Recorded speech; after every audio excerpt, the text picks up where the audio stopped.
Hello, second graders, and welcome to today's writing lesson for today.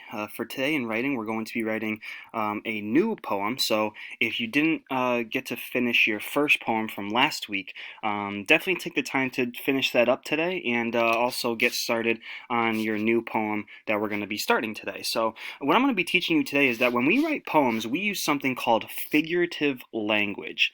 And what figurative language is it's a special type of writing that authors use a lot in poems. They use them in stories as well. And what they use it for is they use it to kind of portray a almost like a hidden message or almost like a hidden theme in their writing. And it allows the reader to kind of really try and study those words that they wrote and kind of study the author's writing to see if they can figure out what that hidden message really means.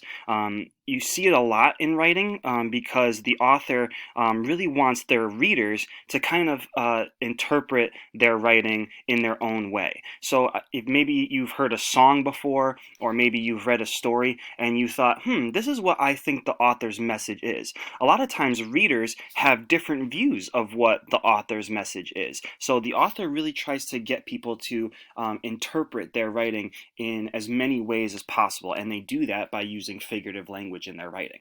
So a good example of figurative writing or figurative language in writing comes from this poem here called Ceiling by Zoe Rider-White. She was also the one that wrote the poem about the pencil sharpener, which we will actually talk about in a little bit because that also uses figurative language.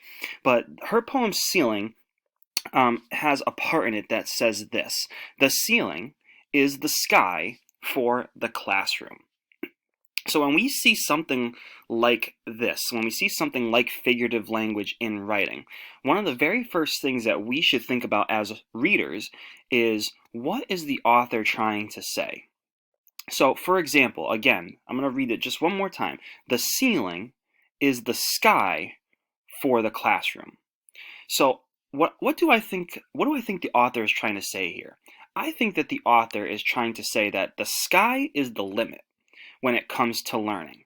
We can grow our learning in limitless ways. Limitless means there's no limit to it. It can just go on and on and on and on. Okay? So that's what I think about when I read Zoe Rider-White's poem Ceiling. I think that the sky is the limit when it comes to learning, and we can grow our learning in limitless ways. And this is why I think that. I know that the sky goes on until outer space, right? Again, it just goes on and on and on. It's no limit, right? There is no limit to the sky. So we don't know how far space goes. So in our classroom, we don't know how much we can learn. So that's, again, kind of saying like the ceiling in our classroom is the sky, or the ceiling is the sky for the classroom, right? Our learning can go on and on and on. There are so many things that we can learn in our classroom. It's almost limitless, the amount of things that we can learn in our classroom. So do you see how she was kind of comparing the ceiling to the sky? The ceiling in our classroom and the sky, she kind of compared the two and was talking about how both are just so limitless in our world, right? So that's a really great way of using figurative language.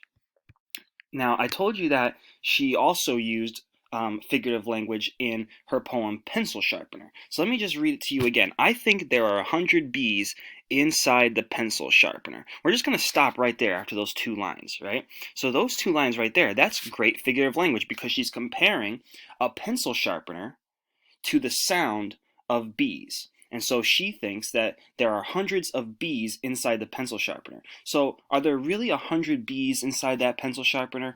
No, right? But she's using figurative language to kind of explain the sound that that pencil sharpener is making. So that's just another way that authors use figurative language, and that Zoe Rider-White used figurative language in one of her poems. So what you're going to do today is I want you to think of how authors use figurative language. The author Zoe Rider-White compared a pencil sharpener to a beehive. Then she also compared the ceiling in the classroom to the sky.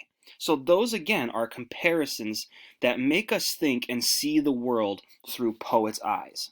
So what you're going to do today is in the Google Doc below that's called poem number 2, I want you to try out using figurative language. Try writing like Zoe Rider-White. Compare an ordinary place to something else. Some places you can write about. You can write about your classroom. You can write about the art room, the gym, the music room. Those are all areas in the school that you can write about.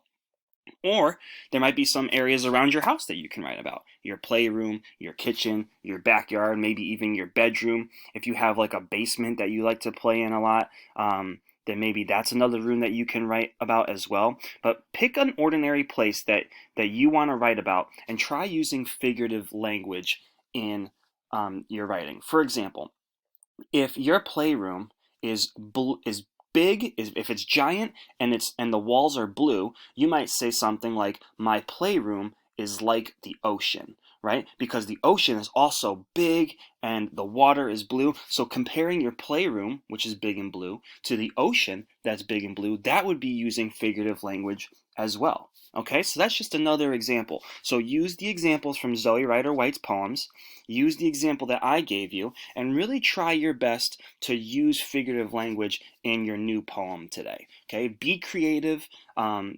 Whatever comes to your mind, just write it down and just have fun with it. That's the whole point of poetry, is just having fun and just coming up with really fun and interesting ways to write.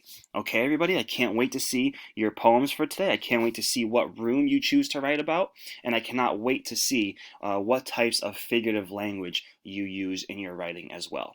Good luck and have fun.